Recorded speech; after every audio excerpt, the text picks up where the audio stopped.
Evangelho de Mateus, capítulo 5, a partir do verso 1. E hoje a gente vai ver sobre aquilo que é considerado o código da ética cristã, que é o Sermão do Monte. Aqui Jesus estabelece ou revela qual deveria ser a natureza do fiel. Obrigado, irmão. Café é para deixar o pregador mais calmo.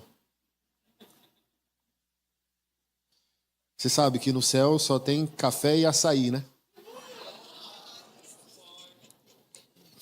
E acarajé. Tem mais nada. Essa é a dieta do céu.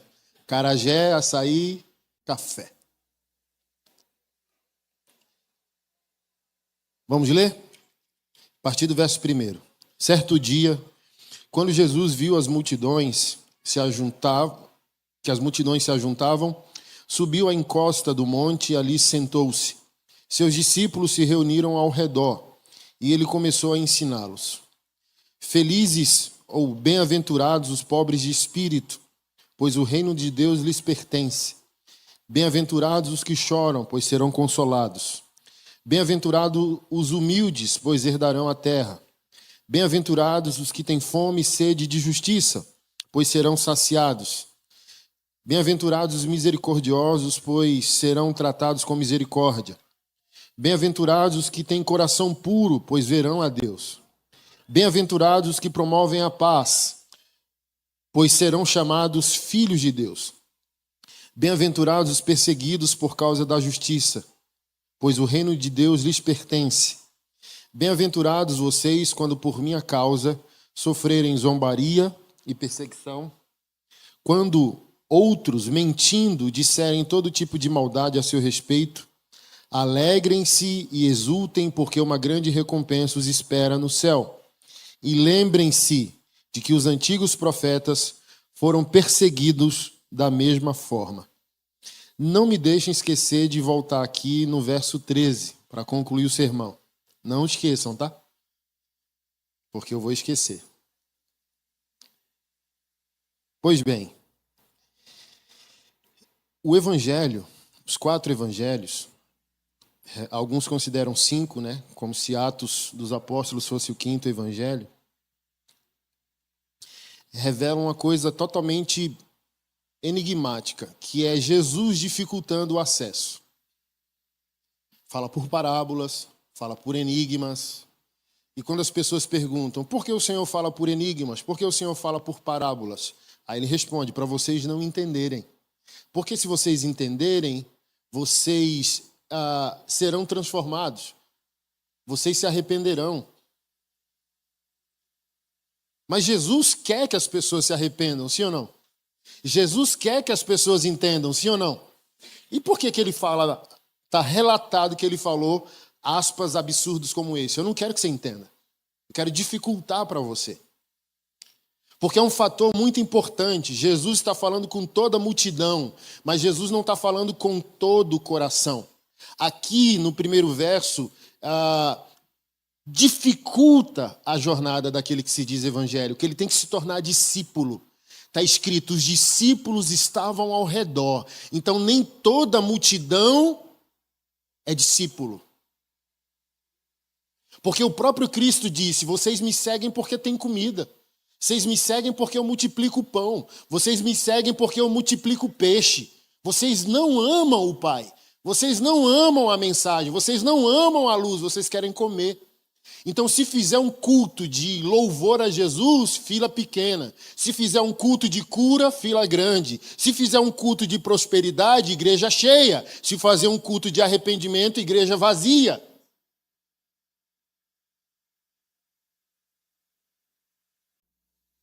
Porque a mensagem ela é dura, mesmo sendo amorosa, ela é extremamente dura. O jovem rico é o exemplo disso, é duro. Esse dedinho de Jesus é duro, siga-me. É duro. As pessoas estão reinventando Jesus hoje na pós-modernidade porque as pessoas não querem morrer para viver. Elas querem continuar fingindo que estão vivendo, mesmo estando mortas em Adão. Então elas querem um Deus customizado, um Deus romântico, um Deus ursinho carinhoso, um Deus que não incomode as trevas. Um Deus que não tenha uma pauta que me leve ao arrependimento. Está todo mundo, políticos, filósofos, pensadores, ativistas, ideológicos, querendo ensinar à igreja o que é fé. Tem uma deputada deputado federal aqui de São Paulo, que foi ali no plenário, no palanque, dizer: esse povo de Jesus é preconceituoso e não foi isso que Jesus ensinou. Qual é o ponto central, querida? Se você entendesse mesmo o que Jesus ensinou, você não estava vivendo como uma pessoa trans.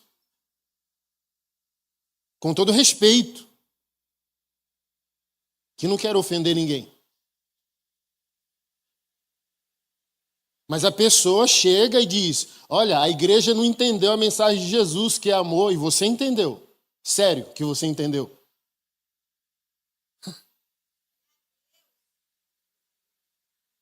Mas pergunta se quer o Jesus completo. Quer um meme de Jesus, quer um versículo, como se a Bíblia fosse feita de um versículo. E eu sempre peço para essas pessoas que se acham mais ungidas que os evangélicos, que a sociedade está cheia hoje de pessoas ungidas, que você não pode falar absolutamente nada sobre elas, que dá processo, dá cadeia, dá um monte de coisa. Jesus amou. Aí eu falo bem assim, vamos lá no versículo mais conhecido da Bíblia. João, Evangelho de João, capítulo 3, verso 16. O que está escrito lá, igreja?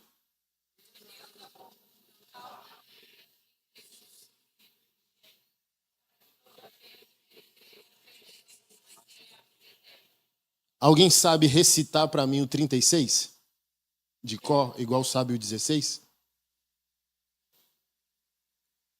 Recita para mim aí o 36, último verso do capítulo. Ou abra. Tá vendo? Ninguém recitou. Então é um problema também nosso. Quem abre e lê para mim aí? Alguém abre e lê para mim? Um voz de trovão aí, um voz de Júnior Trovão. Aí, meio assembleano assim.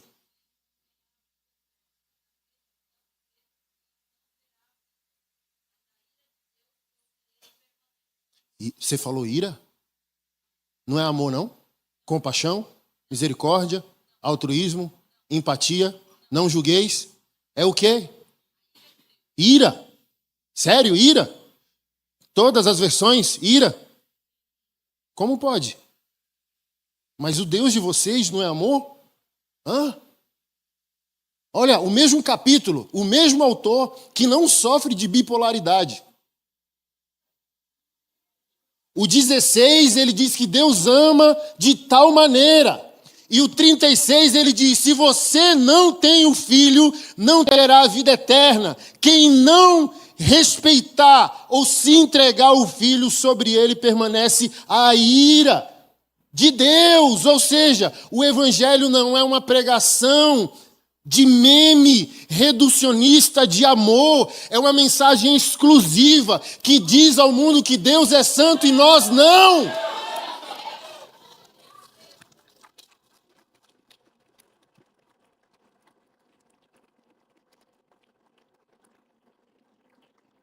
Que diz ao mundo que Deus é perfeito, o mundo não. Deus é perfeito, o homem não. Que estamos em pecado desde a concepção da nossa mãe no ventre. Que não há um bom, que não há um funcional entre nós. Pecamos diferentes, mas todos nós precisamos nos render à cruz do Calvário em arrependimento, novo nascimento. E fruto digno dessa metanoia. Então, quem aqui, ou quem lá na sociedade reduziu o evangelho a amor, o que a gente faz com esse verso? Customiza a nossa Bíblia, pega uma tesoura e tira ela? Porque se a pessoa que prega amor, como essa deputada que eu citei, entendesse o evangelho, ela não recortaria esse verso.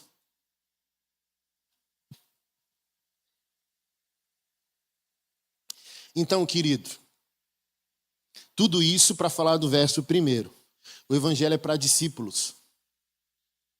Até o id é para discípulos. Eu preguei isso, alguns irmãos quase infartaram. Você sabe que o id não é para todos? Esquece isso.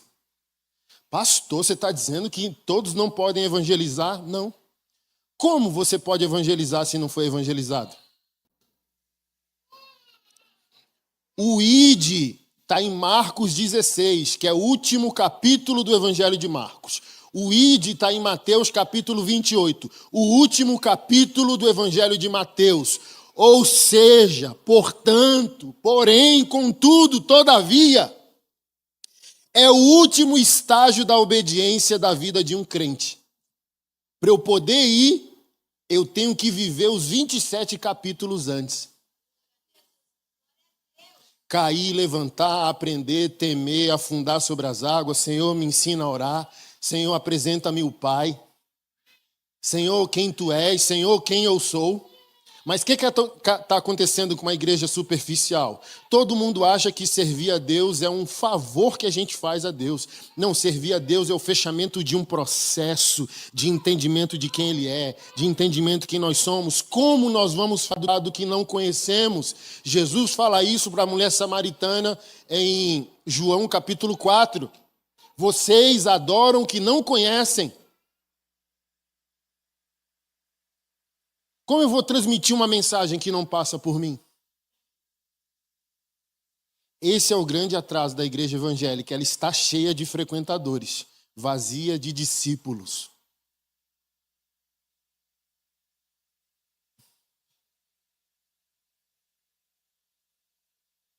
Olha como Jesus era extremamente inteligente. Nós temos que aprender com ele.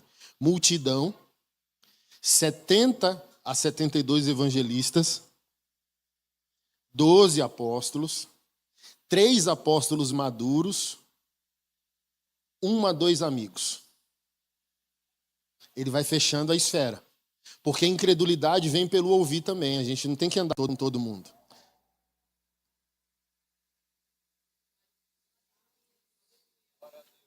A gente não abre o tesouro para todos. Porque a multidão pode ter Bíblia. Mas só aquele que quer se tornar um discípulo a entenderá. Olha o que ele disse. Vocês querem me matar porque não entendem a mensagem do meu pai. Porque antes de Abraão, eu sou. Aí queriam matar ainda mais ele, né? Vocês não são ovelhas do meu aprisco. Jesus dizendo. Olha só, irmão. Eu não estou entendendo o que você está dizendo. Não, você não entende porque não é minha ovelha, porque a minha ovelha ouve a minha voz e me segue. Querido, eu não sei se você conhece a maior característica de uma ovelha animal, o animal. Sabe qual é? A audição. Jesus é maravilhoso, ele é a própria teologia, ele é o Logos de Deus, mas ele não vem ao mundo como um acadêmico, ele não vem ao mundo como um calvinista, porque não. Ele vem para falar de semente, caminho, semeadura, videira, oliveira, solo, semente. Ele não veio complicar, ele veio decodificar a mensagem. Mas mesmo assim as pessoas não compreendendo. Mas voltando à ovelha. Ovelha não vê bem. Ovelha não cheira bem. Mas ouve bem. Olha como Jesus é maravilhoso. O animal, a ovelha, não tem uma boa visão. Ou seja, ela nem vê um lobo do lado. Por isso o ditado popular, lobo em pele de cordeiro. Porque o que acontece? Eu também não sou criador de animal, né? Só leitura. Se um lobo pega uma ovelha desgarrada, por isso o salmista, por isso Jesus revela o Pai como bom pastor, fala de cajado, fala da vara do pastor. O lobo pode pegar a ovelha que sai do rebanho, mata, come, preserva a pele, se veste dela, vai para o rebanho sabendo que as ovelhas não sentem com muita facilidade o olfato. E não também enxerga muito bem. Vai ver a pele da ovelha e vai dizer, é ovelha. Nem vê um lobo por baixo. É primo, é tudo nosso, bora. Porque crente é isso, né? Crente é assim, ó. 10 minutos já. Não, irmão, vamos embora. Não tem discernimento das coisas, né? Vai botando todo mundo para dentro. Mas vai ser muito caro para o pastor se ele não fizer uso dos seus instrumentos de pastoreio. O cajado, ele tem como é aquelas coisas que mafioso gosta de usar, ou velhinho também? Muleta? Muleta? Bengala. É semelhante a uma bengala curva aqui no punho, porque ele encaixa perfeitamente no pescoço da ovelha, se ela se desgarra, para trazer para perto. Mas a vara é instrumento de cuidado, mas também é instrumento de repreensão. De vez em quando, um pastor de ovelha dá uma cajadada na cabeça da rebelde. Ou machuca a pata, se ela é muito rebelde, para colocar ela nos ombros. E ele levar ela nos ombros, para ela não se desgarrar com facilidade. Senão o lobo pega, destrói, por aí vai. João capítulo 10 revela Jesus como a porta do aprisco e o bom pastor. O pastor, ele tem que receber as ovelhas no final do dia pela porta do aprisco. E um bom pastor, ele não vai ser negligente, porque um pastor negligente, ele perde o rebanho. Um pastor não negligente, ele precisa conferir ovelha por ovelha. Como? Dando uma varada na cabeça. A ovelha é conhecida não no amor do pastor, mas na repreensão do pastor. Eu amo minha igreja, eu amo meu pastor. Espera ele te repreender, calma.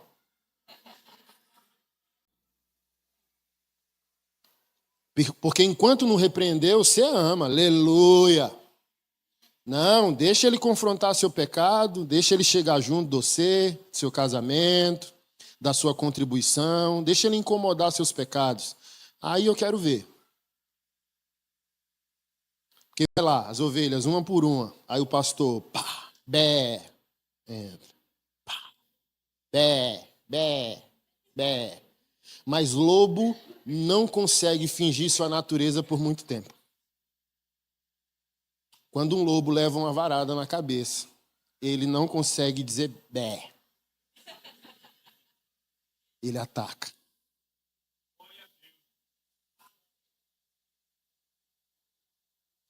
Se o pastor não fizer isso, o lobo entra, ele vai dormir, quando ele acordar, as ovelhas estão tudo mortas.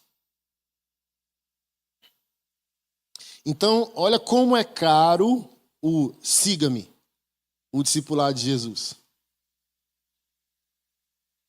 E é tão linda essa questão do pastor com a ovelha, que Jesus fala, ela conhece a minha voz, que o pastor da ovelha animal, a voz dele não é confundida na audição do animal. Eu sempre peço para os irmãos darem um Google quando o culto terminar e coloca lá, rebanho, pastor. Vai aparecer. Todo pastor de ovelha, todo pastor do animal, ovelha, ele tem um comando. Comando de ajuntamento, o comando para caminhar, o comando para parar. Ei! Aí elas entendem para juntar. Ei! Entendem para começar a caminhar. Ei! É a hora de voltar. Aí enfileiram para entrar pela porta do aprisco. É tão lindo que se você tentar imitar os mesmos comandos do pastor, não funciona. A ovelha não vai obedecer. Porque ela não está obedecendo só o comando. Ela se adaptou de maneira auditiva somente à voz do pastor dela. Ela não ouve outro. Só ouve aquele.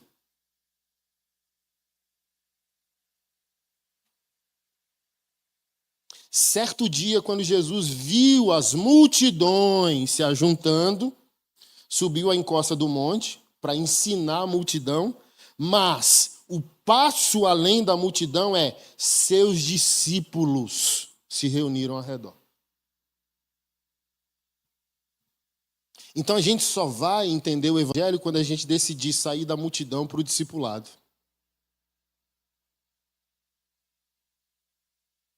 Não é garantido ser um homem ou uma mulher de Deus na multidão. É igual a mulher do fluxo de sangue. Pedro censura Jesus, dizendo, o Senhor pergunta quem te toca, mas a multidão te espreme. Ou seja, há uma multidão que não consegue acessar os milagres de Jesus, porque é multidão. em uma mulher assessor, porque ela não queria ser multidão. Ela queria entrar no ciclo íntimo de Jesus. E para entrar nesse ciclo íntimo, Jesus precisa te ler. Sabe por que muitos irmãos dizem que não gostam de ler a Bíblia porque não conseguem entender a Bíblia? Porque, irmão, a multidão lê a Bíblia, mas só o discípulo permite ser lido por ela. A Bíblia só funciona quando ela lê você de volta. A pessoa da multidão lê a Bíblia já pensando em outros, acusando outros. Aquele que tem problema no casamento se minha esposa ouvisse isso, se meu marido ouvisse isso. Isso é hábito da pessoa da multidão. A pessoa do discipulado, quando ela lê a Bíblia, ela já está como um ré. É como a polícia dizendo, mão na cabeça. O discípulo já vai para a palavra assim, ó, sou eu, sou culpado. Entendeu? Tem misericórdia de mim, é comigo. Deus está falando comigo. Aí funciona, porque você lê e é lido. E quando você é lido, você é denunciado naquilo que ainda não é. Por isso, siga-me. Ei, deixe tudo. E o deixar tudo, até para o jovem rico, desiste de tua identidade postiça. Desiste da tua identidade falsa. Desiste de ser amado pelo dinheiro, conhecido por ele. Ele é a tua falsa identidade. Tudo que tu finge ser está fundamentado na falsa sensação, na falsa identidade que o dinheiro te proporciona. Vem para uma jornada onde tu vai ser conhecido, se conhecer, sem a intervenção dos bens materiais. Siga-me. E a gente não quer, porque a gente quer ir para o culto, para a conferência, para o aleluia. Ô, glória, que culto legal. Mas quando o dedinho fizer isso aqui, ó, a maioria foge. Aí tem muita gente evangélica com um dever cumprido. Eu invisto em missões, eu sou um bom dizimista. Mas tudo isso justifica o quê? Não quer entrar no estreito. E a porta é estreita, foi Jesus que disse, não sou eu. Ela não passou por reforma. Está todo mundo, teólogos liberais, a cultura, gente da ideologia, querendo reformar a porta. Mas Jesus disse, estreita é a porta, e poucos se encontram com ela. Largo e espaçoso é o caminho que conduz à destruição. E muitos estão indo por esse lugar. Você desiste da tua vida adâmica e vem para a vida cristocêntrica. Fácil. Por isso é difícil. Porque a gente quer o quê? Quer um manto, quer um enigma, quer um mistério, quer um voto, quer ver um anjo. Ah, não, porque eu fiz o voto, subi de escada 400 degraus. Virou um idólatra. Porque acha que um monumento, uma estátua, que foi que fez a cura. Então, o próprio Satanás só mudando o teu problema de lugar.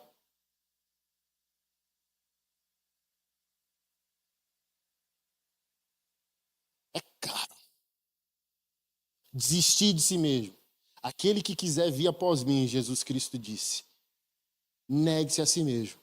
Toma sua cruz. Siga-me. A cruz, querido, não é a esposa, tá?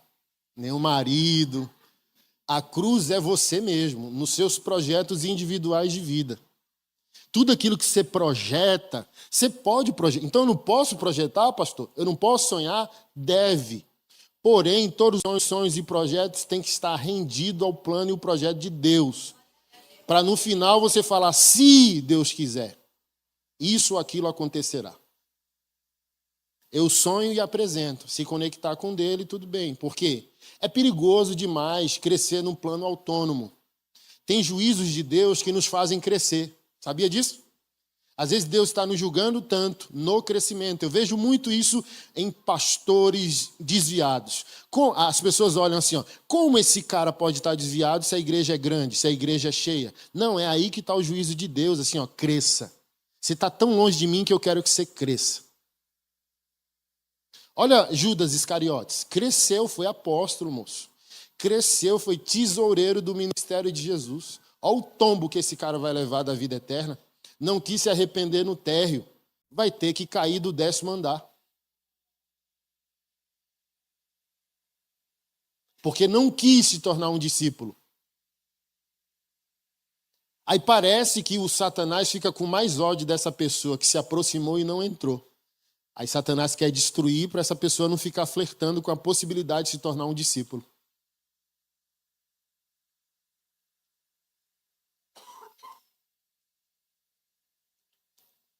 O foco é o discipulado. O evangélico, ele tem que se tornar discípulo.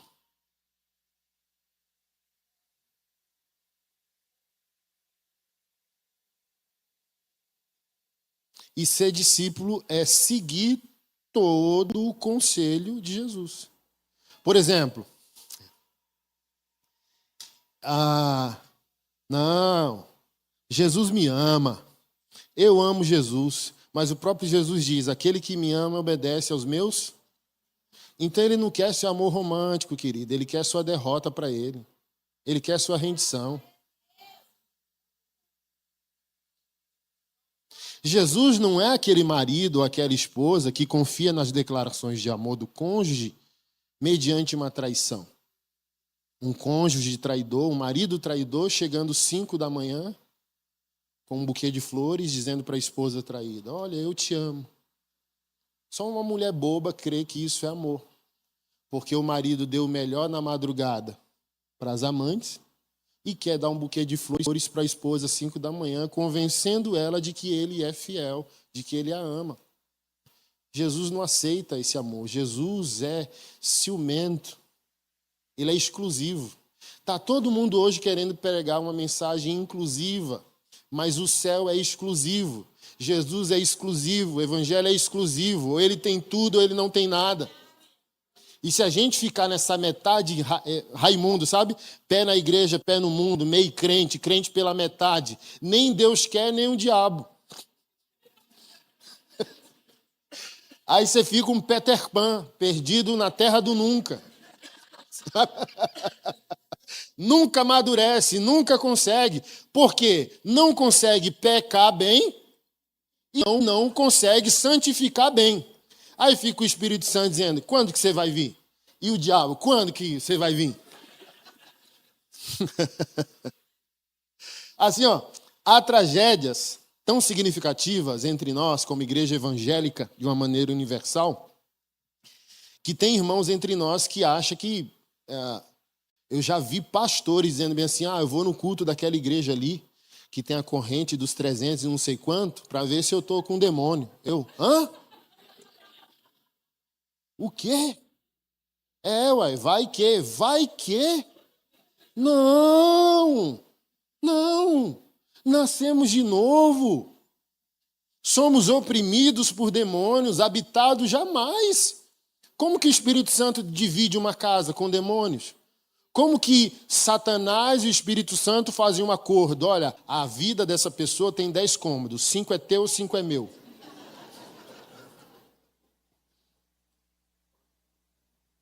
Misericórdia. E pastora chegou para mim, misericórdia, pastora. Quer passar num portal de sal para ver se endemonia? Que é isso? Estou casado, 17 anos, e não, vou fazer um teste ali para ver se eu sou fiel. Não, ou eu sei que sou, ou não. Por exemplo, a Bíblia está recheada o apóstolo Paulo diz, sabemos. O apóstolo João diz, sabemos que passamos da morte para a vida. Sabemos, a gente não é pousada do Espírito Santo, a gente é morada do Espírito Santo. Nos tornamos, somos habitados.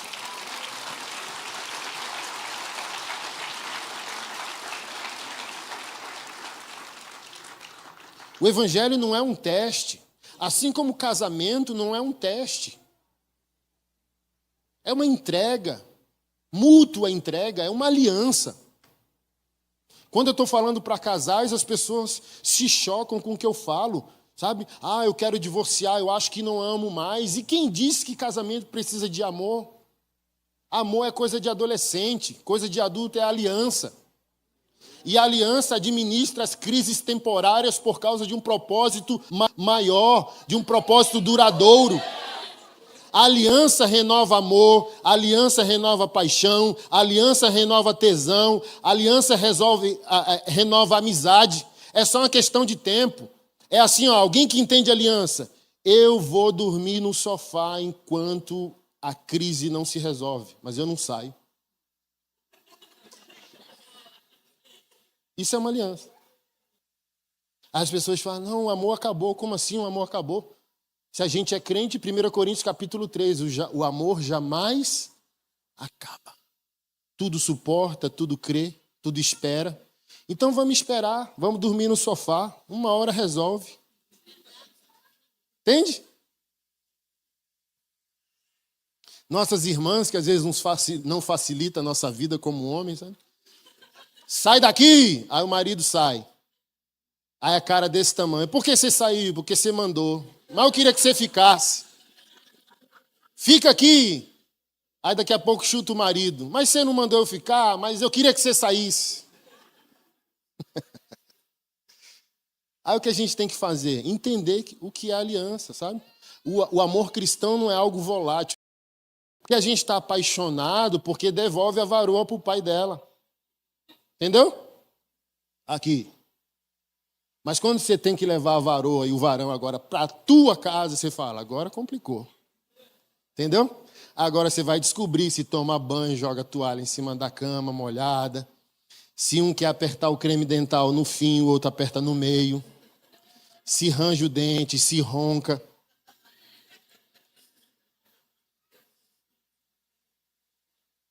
Então, quando alguém diz, estou casado há muito tempo, é que a pessoa aprendeu que casamento é a arte da flexibilidade. Perder agora, perder hoje para ganhar amanhã. Esperar, aguardar.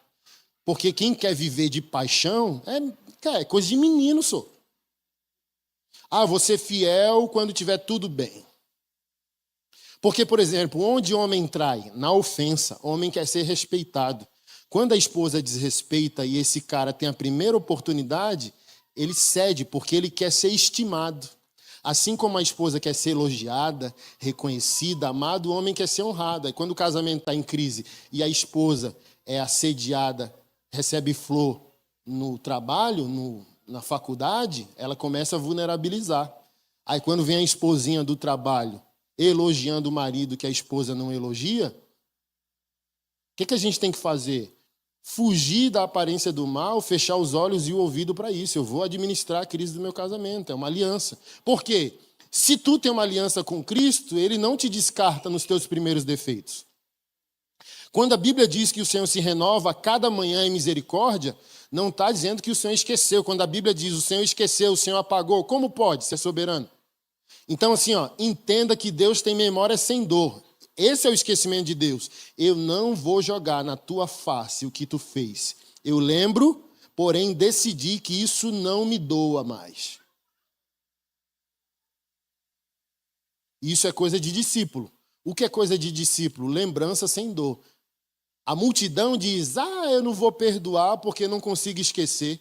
Aí eu falei, não conheci nenhum versículo que diz que perdão é amnésia. Quando você descobrir sabe? Essa anestesia que você perdoa e não lembra, que você perdoa e não dói, avisa para nós, volta aqui. Sabe? É da mesma fantasia do tipo, sair da igreja porque não tem amor. Aí eu falo, volta para cá, para nós, e diz onde você achou. Porque se tiver vida fora da arca, eu mudo o meu nome. Então é melhor na arca, com todos os seus problemas, odores, logísticas difíceis de cuidar daqueles animais lá, do que fora apodrecendo.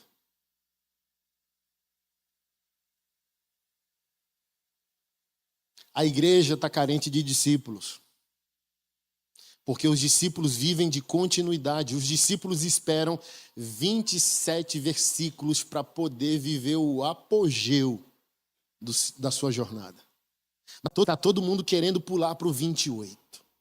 Está todo mundo querendo ser o homem de Deus, a mulher de Deus, ter o casamento estético do Instagram, sabe? A família perfeita do Instagram. Toda perfeição é resultado de um processo. Todo verdadeiro ministério é resultado de um processo. Portanto, de discipulado.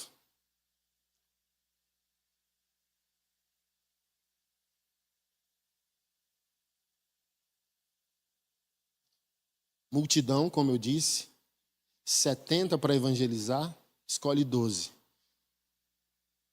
Um é traidor entre os 12. Nem todo, olha só, são 12 homens eleitos por atributos morais e espirituais. Sua história de vida, ok? Mas ele reconhece, em outras palavras, que só 3 são maduros. João, Pedro e Tiago. Toda vez que tinha uma situação complexa, Jesus mandava todo mundo sair, ficava só ele, a pessoa com o seu problema, João, Pedro e Tiago. Por exemplo, a menina que morreu, e Jesus diz, ela dorme. Ele chega lá e diz para a multidão, ó multidão, irmão, sai da multidão. A menina está dormindo. Você é louco. Aí Jesus já fala, ó, fé vem pelo ouvir, incredulidade também. Então, a fé vem pelo ouvir da palavra, nossa fé, e a incredulidade vem de ouvir o oposto da palavra. Então, para acontecer o milagre, a gente precisa andar com gente certa que fala corretamente aquilo que Deus está falando. Para fazer o quê? Gerar fé. A gente é resultado dos nossos intercâmbios. Não tem intercâmbio neutro. Você vai se tornar igual às pessoas que você anda. Tem um vídeo que eu salvei e vou postar no meu Instagram. Pois segue lá, Pastor Anderson Silva, _org2. O cara com um cachorro, labrador, 5 labrador. Aí ele pega a bolinha e a legenda é: você se torna igual às pessoas que você anda. Aí ele joga a bolinha. Quando ele joga a bolinha, vai os 5 labrador e chuta. Quem é o 6º animal correndo igual cachorro? Uma ovelha. Assim, ó, os labrador correndo e a ovelha correndo igual cachorro.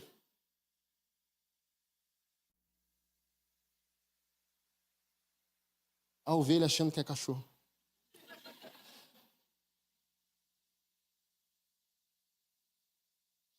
Eu preguei sobre isso, algumas pessoas se ofenderam. A multidão é como codorna. E nenhum problema ser codorna. Eu sou nordestino, criava codorna lá. Pensa num trem bom, é criar codorna. Fede pra caramba. Todo dia tem muito excremento fecal para você limpar. Mas pensa no tanto de ovo, todo dia. Cada codorna minha lá, 10 ovos por dia. Aleluia. É lucrativo, é funcional, nenhum problema ser codorna, mas codorna não tem visão. A codorna é a pessoa da multidão, uma pessoa boa, até fecunda e possivelmente salva, porque a salvação não é por obras, é por fé, ok? O discípulo é uma águia. Tenta colocar a codorna no lugar da águia, problema. Tenta colocar a águia no lugar da codorna, problema.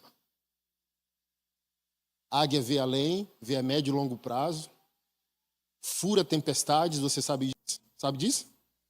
Está rolando um toró, pé d'água em São Paulo. Se tiver uma águia abaixo da chuva, abaixo da nuvem, ela tem capacidade, força para furar a nuvem e a tempestade até sair em cima da nuvem onde não está chovendo.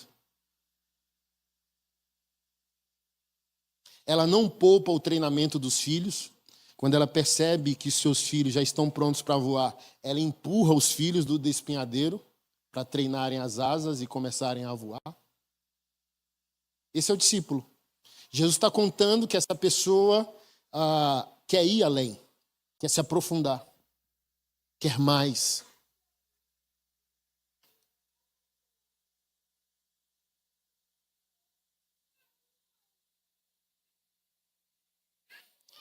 E, infelizmente, muitos de nós querem viver reduzido à capacidade fecunda da codorna. Não, eu frequento a igreja todo domingo, sou um bom dizimista e sou voluntário lá na equipe, está tudo bom. Não, não está tudo bom, ele quer mais. Ele merece mais.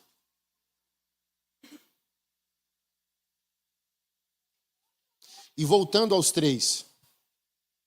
Você está louco, dizendo que a menina está dormindo, a menina morreu. Aí Jesus diz, saiam todos da casa e de perto de mim. Falou para o pai, olhe para mim, olhe o que está escrito lá, olhe para mim, creia somente. Aqui, ó, não ouve, porque a voz errada gera incredulidade, não ouve. Olha para mim, olha o que eu estou dizendo, a tua filha está dormindo. Saia a multidão, saia os 9, só fica João, Pedro e Tiago. Então só ficou os 5, o pai, o problema, Jesus, João, Pedro e Tiago. Pessoas que acreditavam que a menina estava dormindo e a ordem de Jesus faria a menina acordar.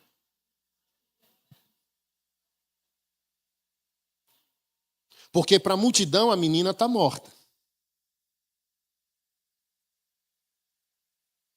Olha a questão da perspectiva da águia e da codorna.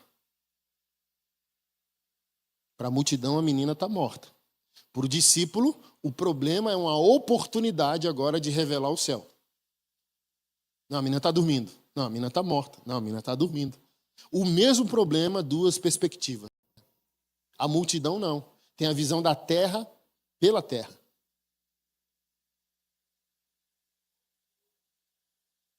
Então, a multidão tem 9 problemas para uma solução. Você conhece as pessoas? Você fala, olha, uau! Aí a pessoa, uma multidão de problemas. E o discípulo, ele é realista, porém ele é entusiasta, porque ele está vendo primeiro o céu. Por isso ele promove progresso na terra. Porque primeiro ele está vendo o céu, ele é reagente ao céu, ele não é reagente ao problema.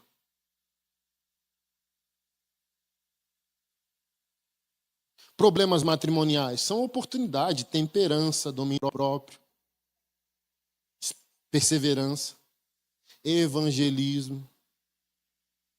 Porque quando não tiver amor, a gente fala, eu vou considerar esse traste, essa traste, pelo menos meu próximo que eu tenho que amar. Tem um livro ali que você vai comprar, Redenção Familiar, eu explico lá, ó.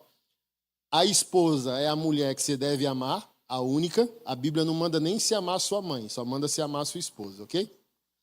Tem que amar a esposa. Falhou. A Bíblia manda você evangelizar e amar o próximo. A esposa é a próxima mais próxima. Dorme contigo. Não consegui. Ela está tão endemoniada que eu não estou nem conseguindo amar ela. Graças a Deus que a Bíblia diz que a gente tem que amar os inimigos. E o inimigo mais próximo de você está fazendo sua comida. Já viu esposa nervosa com a faca ali cortando legume? Tá, tá, tá, tá, tá, tá. Aí você fala, meu Deus, ela queria que fosse minha mão ali, né? Para eu não falar outra coisa que tem menores no ambiente.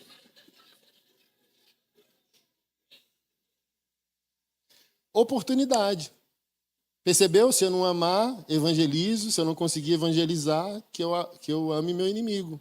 Amontoe brasa sobre sua cabeça. Mas assim, você percebe? O discípulo sabe que problemas passam. Por isso você não está mais reagente aos problemas. Eles passam, só. Problema passa, dívida passa, depressão passa, sabe? Fome passa, problema passa, tudo passa. O que não passa é a palavra. Eu vi um jovenzinho, estou prometendo postar esse vídeo também. Ele, 6, 7 anos, quase um Salomão, na bancada da cozinha de casa, comendo, e a irmã chorando. 4, 5 anos. Aí o sabedoria do guri, 7 anos. Você já tirou uma soneca hoje? Aí ela disse, não, você só está precisando de uma soneca. Se você é discípulo de Jesus, o seu problema não é problema. Você só está precisando de uma soneca. O salmista disse assim, ó, o Senhor cuida dos seus enquanto ele dorme. Ai, dormir isso. Tu consegue resolver o problema que tu está desesperado? Não. Já fez tudo que você podia para resolver? Já. Vá dormir. Vá dormir. Percebeu assim, ó, casamento, tá em crise. Você fala, meu Deus, como eu queria matar meu marido. Como eu queria agarrar no pescoço de minha mulher. E uma soneca resolveu? Você foi dormir, Espírito Santo trabalhou, você acordou aleluiado. Fala, meu Deus, como eu amo essa bexiga dessa mulher, né? Como eu amo esse bexiguento desse cabra. É só, o discípulo só precisa de um sono. Porque, por isso Jesus dormia. Está escrito nos evangelhos que Jesus tirava a soneca. Jesus orava. Dormiu no peito do apóstolo João. Imagina. Porque soneca resolve problemas, sabe? E faz com que a gente não considere que uma formiga é um elefante. É só uma dívida só. Uma hora você paga. É só o Serasa, ainda não é o tribunal de Cristo, sabe? Problema é o tribunal de Cristo, não é o Serasa. O Serasa a gente, sabe? Senhor, tem compaixão de mim, faz um milagre financeiro para eu arcar essa responsabilidade minha. Mas se já fez tudo, vai dormir, só. Não, mas vai falir, vai dormir, moço. Amou Jesus, adorou, cumpriu os princípios, vai dormir, sabe? Não, minha esposa está insuportável, vai dormir, deixa ela falar sozinha. Ah, meu marido não sei o quê. Assim, ó, eu falei isso tem 2 semanas. Tem mulher evangélica bestalhada demais, só. A louça de hoje que tirou tua paz vai voltar amanhã. Irmã, para de ser amargurada. E eu estou falando isso a partir da minha vida. É um problema de mulher, a minha também tem, sabe? Aí você vê a cara desse tamanho, porque a pia está cheia. E eu pergunto, amanhã não vai estar? Semana que vem não estará? Mês que vem não estará? Ano que vem não estará? Vamos mudar o ângulo. Você tem família, marido, filho e comida para sujar a louça. Muda a visão. Senhor, obrigado. Chega para uma mãe que perdeu seus filhos. Pergunta para ela se ela não queria o barulho da casa. Pergunta para ela se ela não queria a louça suja. Chega para uma mãe que perdeu o filho e diz, o que você daria para ter o seu menino de volta? Então, que tal agradecer a providência de Deus que promove o barulho das crianças, a louça suja? Tem comida para sujar a louça. Tem gente com fome por aí. Tá vendo? O mesmo problema, sabe? Aí o marido no sofá já irrita essa mulher, sabe? É 9 da noite, 10 da noite, ela na cabeça dela, meu Deus, eu quero matar ele. Olha só, a pia cheia e ele no Netflix.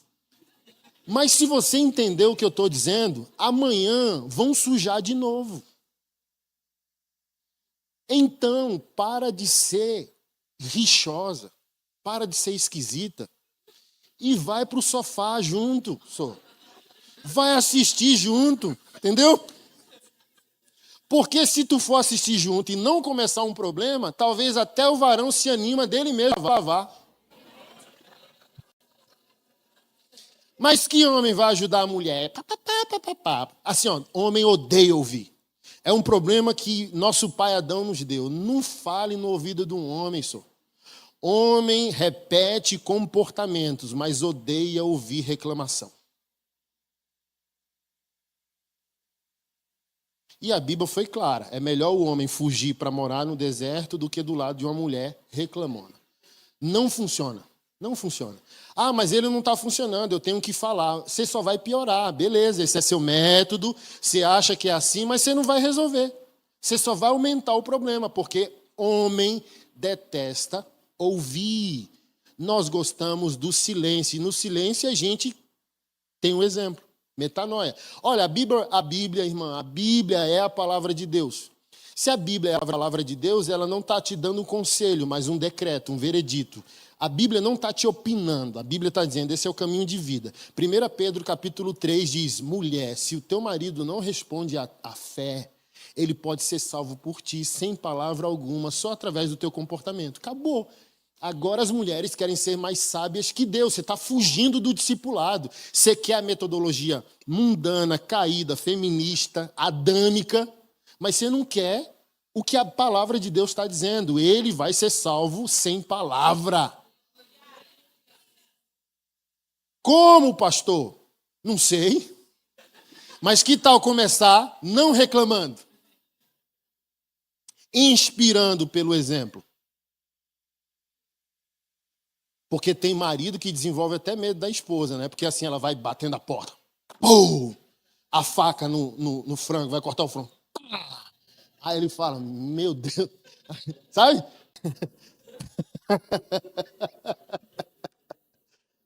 A fralda do menino.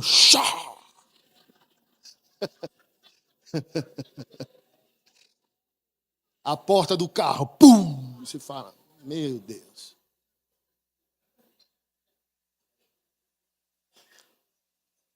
E isso tem tudo a ver com o discipulado, irmã. Tá pulando, sabe? Que é Mateus 28 sem os 27 capítulos. E nos 27 a gente aprende a falar no tempo certo, a ouvir, a reagir, a inspirar o outro. Porque, por exemplo, agora eu encerro. Nem preguei o Sermão do Monte, fica para a noite. Muda o tema, irmão. O discipulado. Ai, meu Deus, o que eu ia dizer? O que eu estava dizendo? Versículo 13, de quê? Ai, meu Deus, era importante.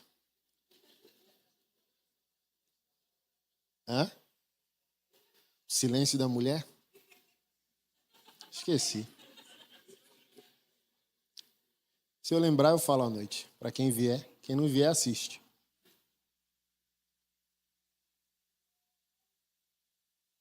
Lembrei. As mulheres chateadas porque o marido não ajuda em casa. Guarde as pedras, tá? Mas, se a esposa não produz renda complementar, olha que problemão. As mulheres não estão reagindo como discípulos de Jesus.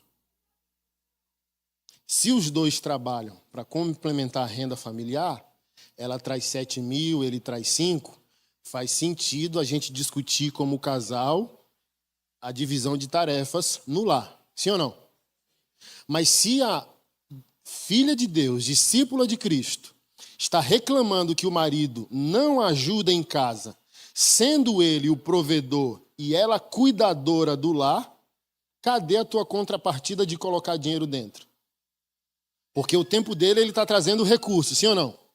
E no seu tempo você está gerando o fundamento de sustentáculo do id dele e do cuidado do lar, sim ou não? Se ele te ajuda no lar, ele está com 2 funções. Se tu está no lar e não está trazendo dinheiro, tu só tem uma. E agora? Um dia eu falei isso para minha esposa. Cara, desse tamanho, pá. Tudo isso que eu falei, também tem lá em casa, tá? Pô, pá, pé. Aí eu falei bem assim, perdeu a paz, né? Mas também não falou nada. Só vai, né? Querendo que o marido tenha metanoia. O que foi, meu bem? Semana de TPM? Não, tô de TPM não. É que você não tá ajudando em casa, não sei o quê, a pia, um menino, não sei o quê, lá. A gente tem 4 meninos. Mas ela gosta, que ela não gosta de mulher. Ela quer ser a rainha do pedaço, sabe? 5 homens. Aí eu falei bem assim, as contas de casa esse mês deram 12 mil. Cadê os 6?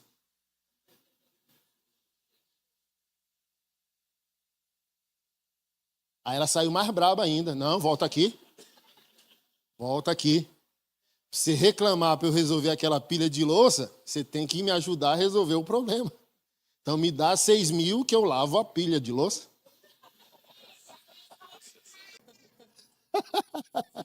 Ou deixa eu aqui lavando louça, aleluia, e vá trazer os 12. Não tem nenhum problema. Eu fico. Cuido dos 4, cuido da louça, cuido dos cachorros. Já são 5 lá em casa. Eu quero 6, mas se ela falou, se eu trouxer o 6º cachorro, ela sai de casa. E agora, varoas? Percebe? Que a gente está raciocinando com a mente do mundo e não com a mente bíblica. Estou aqui dando exemplos práticos da disfuncionalidade, porque depois a gente vem para o gabinete pastoral. Ah, meu casamento, meu marido, minha mulher, e aqui eu estou dando vários exemplos do caminho de um discípulo. O discípulo resolve seus problemas com a mentalidade bíblica, e não com a mentalidade do mundo, e não com a mentalidade ideológica.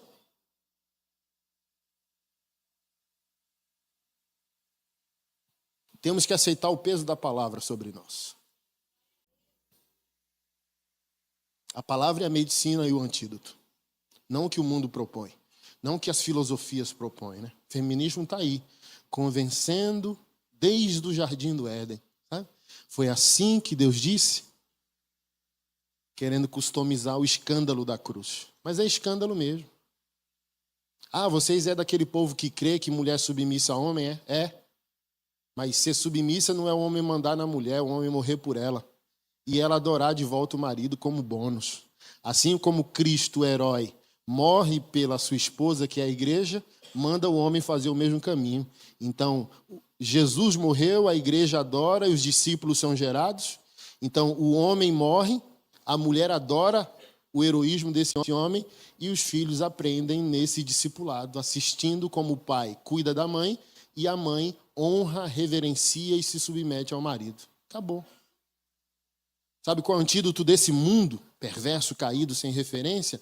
A santidade dos nossos lares, a santidade do discípulo. Ser a melhor pessoa de São Bernardo, querido. Sua casa é a célula social mais importante de São Bernardo. Você é a pessoa mais funcional, mais viva, mais eficaz desse contexto. Porque você é discípulo. Você não é seguidor. A Bíblia, você não é desodorante. A Bíblia para você é vida. A Bíblia para você é uma pessoa falando contigo, conduzindo tua vida. É disso que o mundo está carente. É dessas pessoas estranhas que o mundo está carente, sabe? Crente é gente estranha, meio alienígena, sabe? Sempre incomodou o mundo. Peregrinos e estrangeiros aqui. É o povo com estilo de vida diferente. Está tudo dando errado e o povo está sorrindo. Por quê? Porque o nosso sofrimento é por enquanto. Estamos aqui e não estamos ao mesmo tempo. Pé aqui, pé na eternidade. Metade aqui, metade lá. Sofrendo por enquanto por causa de uma promessa maior do que o sofrimento presente. Aí a sociedade vai perguntando, que povo é esse? Que povo é esse?